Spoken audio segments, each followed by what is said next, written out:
तो movie start होती है और हमें नदी के किनारे बैठा हुआ एक परिवार दिखाया जाता है जिसमें दो बच्चे हैं और उनकी मॉम है। छोटे बेटे का नाम सरगी है जो फिलहाल अपनी माँ को परेशान करने के लिए पेड़ पर चढ़ा हुआ है और जब उसकी माँ उसे ढूंढने के लिए पेड़ की तरफ अपनी नजरें घुमाती हैं कि तभी दूसरी तरफ आसमान से उड़ता हुआ उन्हें एक जेट दिखाई देता है। ये देख करके उसकी मॉम समझ जाती है कि जरूर वॉर छिड़ गई है, तो वो तुरंत ही अपने बच्चों को छुपने के लिए बोलती है। लेकिन सरगी उनसे कहता है कि वो किसी से डरता नहीं है और अभी ही वो इस प्लेन का मुकाबला करेगा, जिसके काउंटर में वो एक पत्थर के थ्रू उस पर हिट करता है और पता नहीं कैसे उस पत्थर की वजह से वो प्लेन हवा में ही ब्लास्ट कर जाता है। ये देखकर छोटा सरगी बहुत खुश होता है और वो अपनी मॉम और अपने भाई को बताता है। लेकिन जब उसने नीचे देखा तो वहां पर कोई भी नहीं था। उसकी फैमिली तो पहले ही वहां से भाग चुकी थी। उसी रात सरगी अपने घर पर बैठ करके जब अपनी माँ और भाई के लौट के आने का वेट कर रहा था कि तभी कोई उसका दरवाजा पीटता है। उसे लगा कि शायद उसकी माँ आई है, इसलिए वो जल्दी से जाता है दरवाजे को खोलने के लिए, पर ये उसकी मॉम नहीं बल्कि पड़ोस में रहने वाली आंट थी जो बहुत ज्यादा घबराई होती है। लेकिन सरगी को जिंदा देख करके वो राहत की सांस लेती है। सरगी ने उनसे पूछा कि उसकी मॉम और उसका भाई कहाँ पर है। इस पर उसकी आंट उसे रिप्लाई देती है कि उनकी तो डेथ हो गई है, जर्मन सोल्जर्स ने उन्हें मार दिया है। तभी वो किसी तरह से बच करके यहाँ पर आई हैं ताकि वो सरगी को बचा सके। इसलिए उन्हें तुरंत ही यहाँ से निकलना पड़ेगा क्योंकि जर्मन सोल्जर्स उन्हें ढूंढते ढूंढते यहीं पर आने वाले हैं। पर वो लोग जब यहाँ से बच करके भाग रहे थे कि इतने में ही सोल्जर्स उन्हें नोटिस कर लेते हैं। हालांकि सरगी तो पहले ही निकल गया था पर उसकी आंट उसे ज्वाइन नहीं कर पाती, पर अनफॉर्चुनेटली वो जर्मन सोल्जर्स उन्हें गोलियों से शूट कर देते हैं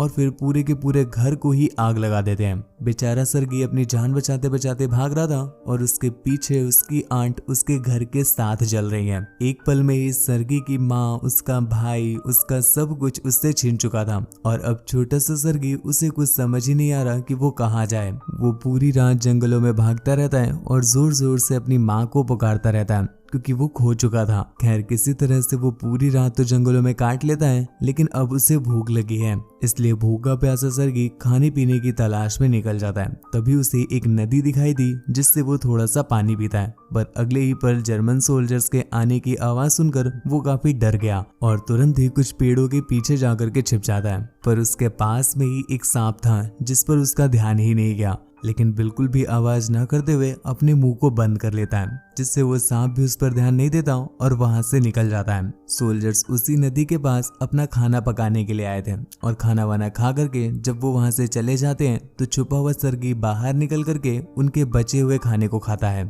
पर सरगी पूरे 1.5 दिन से भूखा है और इतने जरा से खाने में उसका क्या ही होता, लेकिन फिर भी वो किसी तरह से हिम्मत करते हुए एक बार फिर से जंगल में आगे बढ़ने लगता है। पर कुछ ही देर में उसका शरीर भी जवाब दे देता है और वो जमीन पर गिर गया। लेकिन अगले ही पल उसे जमीन पर लगी हुई कुछ बेरीज दिखाई देती हैं और बस उसने 1 या 2 बेरी खाई ही थी कि इतने में ही पीछे से एक बहुत बड़ा धमाका होता है। अब एक छोटा सा बच्चा इतना बड़ा धमाका अपने सामने देखेगा तो उसके साथ क्या ही होगा। बेचारे सरगी के दिमाग पर ये ऐसा असर करता है कि उसे हेलुसिनेशन आने लगते हैं। उसे ऐसा लगता है जैसे मानो कोई उसका पीछा कर रहा हो। डर के मारे वो जोर जोर से चीखने लगता है और अपने आसपास वार्न करता है कि कोई भी है वो सामने आ जाए, क्योंकि उसके हाथ में राइफल है। पर हम देख पाते हैं सरगी के हाथ में राइफल नहीं, बस एक लकड़ी का टुकड़ा होता है जिससे वो खुद को ही हिम्मत देने की कोशिश कर रहा था। सरगी अब इतना कमजोर हो गया था कि वो खड़े खड़े ही बेहोश हो जाता है। सुनसान जंगल में पड़ा हुआ उसे 2 सोल्जर्स देखते हैं तो वो उसे अपने साथ अपने कैंप में ले आए। अपने बेस में कमांडर जब इतने प्यारे बच्चे को देखता है तो उससे भी रहा नहीं जाता और वो तुरंत ही उसकी हेल्प करने के लिए उसके पास पहुंचा। उसे खाने के लिए खाना और पीने के लिए पानी दिया जाता है और पिछले 3 दिनों के बाद अब जाकर के सरगी ने कुछ खाना खाया था जिससे उसे बहुत अच्छा लगता है। फिर सरगी को ट्रीटमेंट के लिए कात्या नाम की एक नर्स के पास भेज दिया गया। हम देख पाते हैं सरगी इतना चंचल होता है कि वो बस कुछ ही सेकंड्स में कात्या के साथ अच्छी बॉन्डिंग बना लेता है। कात्या को भी सरगी बहुत अच्छा लगा। खैर न केवल कात्या, इसके साथ साथ वहां पर रहने वाले सभी रशियन सोल्जर्स जो वॉर में इंजर्ड हो गए थे, वो सभी लोग सरगी को बहुत पसंद करते हैं और धीरे धीरे उन सभी की बॉन्डिंग सरगी के साथ बन जाती है। धीरे धीरे सर्गी भी रिकवर कर रहा था और अक्सर कमांडर उससे मिलने के लिए आया करता था। इस बीच कमांडर और सर्गी के बीच अच्छी दोस्ती हो जाती है और सर्गी कमांडर को बताता है कि वो भी एक सोल्जर बनना चाहता है, जिस पर कमांडर ने भी उसे बहुत मोटिवेट किया और वो कहता है कि हाँ जरूर वो एक दिन बहुत अच्छा सोल्जर बनेगा। एक दिन कातिया कमांडर के पास आकर कहती है कि अब सर्गी की हालत पहले से बहुत ठीक है, तो क्या आप लोग अब उसे अपने साथ रखेंगे। लेकिन इस बात के लिए कमांडर उससे मना कर देता है और उससे कहता है कि सर्गी यहाँ से सीधा ऑर्फनेज जाएगा। दूसरी तरफ बटालियन के सभी सैनिक धीरे धीरे सर्गी के साथ अटैच हो चुके थे और अब उन्हें सर्गी के साथ रहना और सर्गी को उनके साथ रहना बहुत पसंद था। वो सभी लोग सर्गी के साथ खेलते थे, उससे खिलाते थे, उससे बातें करते थे। पर जब उन्हें पता चलता है कि सर्गी को ऑर्फनेज भेजा जा रहा है तो एक बार फिर से एक सोल्जर कमांडर के पास जाकर के उनसे बोलता है कि वो सर्गी को अपने पास नहीं रख सकते। इस पर कमांडर ने उसे कहा कि वो नहीं रख सकते क्योंकि ये कैंप बिल्कुल भी सेफ नहीं है और दुश्मनों का कभी भी हमला हुआ तो हमें अपनी जान का नहीं पता है हम सर्गी की जान को कैसे रिस्क में डाल दें। और ठीक ऐसा अगले दिन होता भी है। अचानक से उनके बेस पर जर्मन सोल्जर्स का अटैक होने लगा, जिस वजह से इनके कई सारे सोल्जर्स घायल हो जाते हैं। खैर आज के दिन ही सर्गी को वापस ऑर्फनेज में जाना था तो उसे छोड़ने के लिए कमांडर उसके पास आता है, पर सर्गी तो जाने को तैयार ही नहीं था। वो कमांडर के गले से लग जाता है और उनसे रिक्वेस्ट करता है कि प्लीज वो उसे कहीं ना भेजे। उस छोटे बच्चे की मासूमियत देख करके कमांडर से अब रहा नहीं जाता है। वो डिसाइड कर लेता है कि वो सर्गी को अपने से दूर नहीं कर पाएगा। ये बात सुनकर के पूरी बटालियन बहुत खुश होती है और उसी रात सभी लोग मिल करके सर्गी के लिए एक यूनिफॉर्म बनाते हैं, जो अगली सुबह सर्गी जब देखता है और उसे पहनता है तो बहुत खुश था और वो चारों तरफ खुशी से घूमने लगता है कि तभी अचानक से जर्मन सोल्जर्स एक बार फिर से उनके बेस पर अटैक कर देते हैं। वो लोग सर्गी को किसी तरह से बचाकर एक गड्ढे में डाल देते हैं ताकि वो सेफ रहे, लेकिन उनके अटैक की वजह से एक बार फिर से रशियन सोल्जर्स बहुत ज्यादा घायल हो गए थे। सर्गी को उनके लिए बहुत बुरा लगता है तो वो भाग भाग करके सभी लोगों को पानी पिलाता है और उनकी छोटी मोटी चीजें जैसे उन्हें दवाई देना, उनका छोटा छोटा काम करना, ये सब कुछ सर्गी दौड़ दौड़ करके करने लगता है। इसी बीच एक सोल्जर जिसकी आंखें चली गई थी वो सर्गी से उसका लेटर पढ़ने के लिए बोलता है, पर बेचारा सर्गी उसे तो पढ़ना ही नहीं आता था तो वो उस सोल्जर का लेटर नहीं पढ़ पा रहा था। पर उसे जितनी इंग्लिश आती थी वो उनकी स्पेलिंग बोल बोल करके उन्हें बताने लगता है, जिससे सोल्जर्स उन स्पेलिंग को जोड़ करके वर्ड्स बनाते हैं और फिर उसे सेंटेंस बनाते हैं, जिससे धीरे धीरे करके वो भी लेटर्स पढ़ने लग जाता है। और अब सर्गी सभी सोल्जर्स के लेटर्स पढ़ पढ़ करके उन्हें सुनाया करता था। दूसरी तरफ कमांडर को कहीं न कहीं कातिया पसंद आ गई थी और वो उससे अपने दिल की बात कहना चाहता था, लेकिन वो कह नहीं पा रहा था। एक रात सर्गी जब अपने घायल सोल्जर्स को देखता है तो उसे बहुत बुरा लगता है और वो कमांडर के पास आकर के बड़ी मासूमियत से कहता है कि उसे भी प्लीज कोई मिशन दें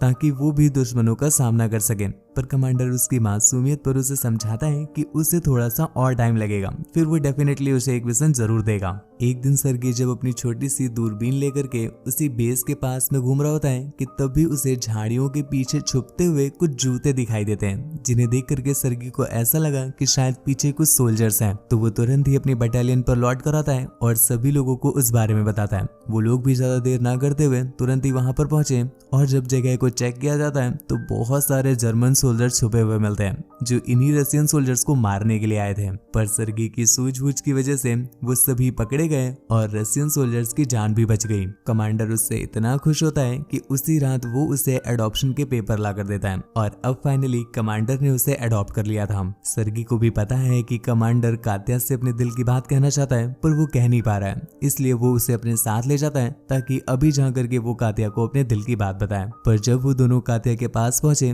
तो कात्या ऑलरेडी किसी के साथ थी। इस पर कमांडर को लगता है कि कात्या किसी और को पसंद कर दिया, तो वो उसे डिस्टर्ब ना करते हुए वापस चला आया। इतने में ही दूसरी तरफ जर्मन सोल्जर्स ने एक बार फिर से अटैक कर दिया था तो वो तुरंत ही बेस पर वापस पहुंचते हैं। सर्गी अपने छोटे छोटे पैरों से दौड़ दौड़ करके सभी सोल्जर्स को गोलियां और उनकी बंदूकें लाला करके दे रहा था, पर सोल्जर्स उसे मना करते हैं कि वो तुरंत ही वापस शेड पे जाए और बाहर ना निकले क्योंकि बाहर बहुत खतरा है। पर शेड के अंदर आने के बाद भी सर्गी का मन नहीं लग रहा था और तभी उसे पता चला कि जो उनका कनेक्शन है वो टूट चुका है, क्योंकि जिस डिवाइस की वजह से वो कम्युनिकेशन कर रहे थे उसका तार कहीं पर टूट गया और वहां पर जाना खतरे से खाली नहीं है। पर किसी को तो जाना ही पड़ेगा वरना बैकअप नहीं आएगी, और अगर बैकअप नहीं आएगी तो ये लोग बहुत बुरी तरह से मारे जाएंगे। सर्गी ने जब ये बात सुनी तो वो तुरंत ही उस वायर के पीछे भागता है और कुछ दूर जाने के बाद उसे टूटी हुई तार दिख भी गई, जिसे वो जोड़ देता है और फाइनली उनका कनेक्शन स्टेबलिश हो गया, जिस वजह से बैकअप बुला ली जाती है और उस दिन वो लोग जर्मन सोल्जर से हारते हारते बचे।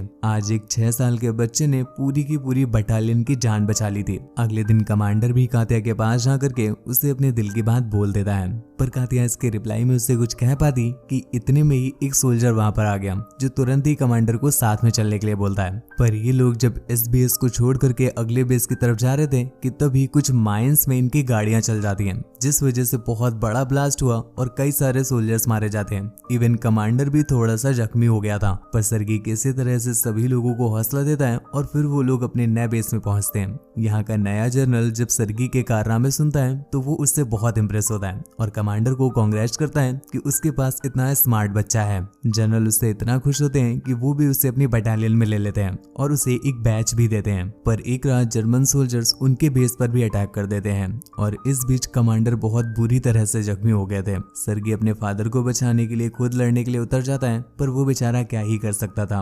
उस रात बहुत बुरी वॉर चलती है और अगली सुबह उसे पता चला कि उसके पिता बहुत बुरी तरह से घायल है और शायद ही वो बच पाएंगे। आखिरी समय में सर्गी अपने पिता से मिलने के लिए जाता है और उनसे कहता है कि वो अपने देश के लिए कुछ भी करेगा और अपने पिता के जैसा ही एक बहुत बहादुर कमांडर बनेगा। मूवी के एंडिंग में हम देख पाते हैं कि सभी सोल्जर्स अपने अगले बेस के लिए जा रहे हैं और इसमें सर्गी भी है, जिसके साथ ही ये मूवी यहीं पर एंड हो जाती है। दोस्तों, आपको मूवी कैसी लगी नीचे कमेंट करके जरूर बताना। ऐसे ही और भी ज्यादा इंटरेस्टिंग मूवीज के लिए चैनल को सब्सक्राइब करना ना भूलें और हम आपसे रिक्वेस्ट करेंगे कि please please please please please दोस्तों प्लीज हमारे नए वाले व्लॉग वाले चैनल को प्लीज सब्सक्राइब कर लीजिए। उसका लिंक नीचे डिस्क्रिप्शन में दिया हुआ है। मैं उसके लिए बहुत मेहनत कर रहा हूँ मेरे भाई, और मैं आपसे बस इतना ही मांग रहा हूँ कि आप उसे सब्सक्राइब कर लें, वीडियोस को एक बार वॉच करें। लिंक नीचे डिस्क्रिप्शन में दिया हुआ है। मुझसे बात वगैरह करनी हो या आप मुझे देखना चाहते हैं तो इंस्टा पर आ सकते हैं। मेरी इंस्टा आईडी है आपका शिवाय, जो कि आपको स्क्रीन पर दिख रही है और लिंक नीचे डिस्क्रिप्शन में दिया हुआ है।